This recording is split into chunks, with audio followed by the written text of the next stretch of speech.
Hi, and welcome to Morning Coffee with Bazan Academy. I'm Deanna, and today I want to talk to you about how to get your kids out of the house in a positive way, but this time of year when the weather is changing and maybe it's a little damp outside or a little cold, but things you can do to encourage them to get out of the house while you still can. Some of the country I know is buried in snow for months on end, but there are things you can do, fun activities and educational activities that you can use to encourage your kids to get out of the house and learn something all at the same time. One thing that my mother did for my sister and I have one sister, is that she would give us a scavenger hunt. Now, my sister and I are pretty competitive, not in a horrible way, but even growing up, we were competitive with each other. And so my mom would give us a scavenger hunt to go out and find things, even in the backyard. And we would race around and try to find these things.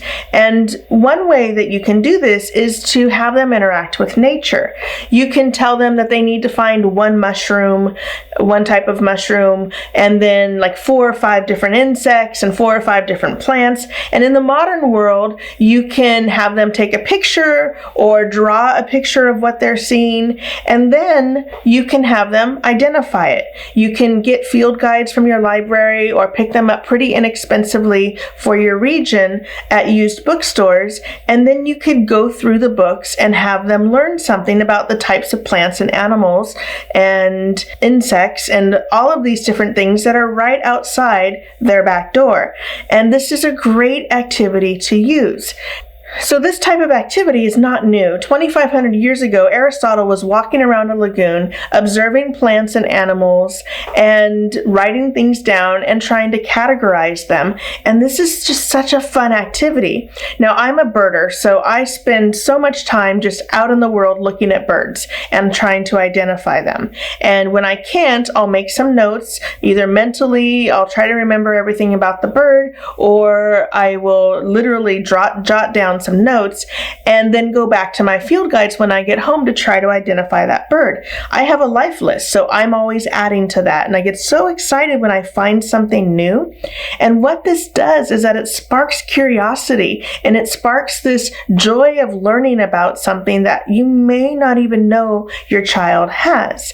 And so just by having them go out and identifying a bird or two or some mushrooms, whatever you have in your yard, depending on where you live, is just a really rich activity, and that little seed that you plant can flourish throughout the life of that individual. I still am going out into nature. I go on hikes, I go on walks, and I'll look at mushrooms and I'll take a picture of them to identify it later.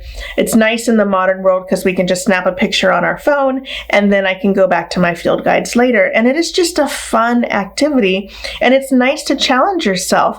And for me, I challenge myself now by trying to identify birds by just their call, or if there's something in flight and I can't really see it, I'll try to challenge myself to identify that bird based on color or shape. And so it's just a really interesting way to keep someone engaged in the world outside in nature. And if you plant these seeds when they're kids, I bet they'll just continue to appreciate those things. Another amazing aspect to this type of activity is that through these observations, we start seeing patterns. We see different things are similar and other things make things different. And when you start identifying the different species, then you can really see that these things are lumped together and what do they have in common? These things are different and what do those things have in common?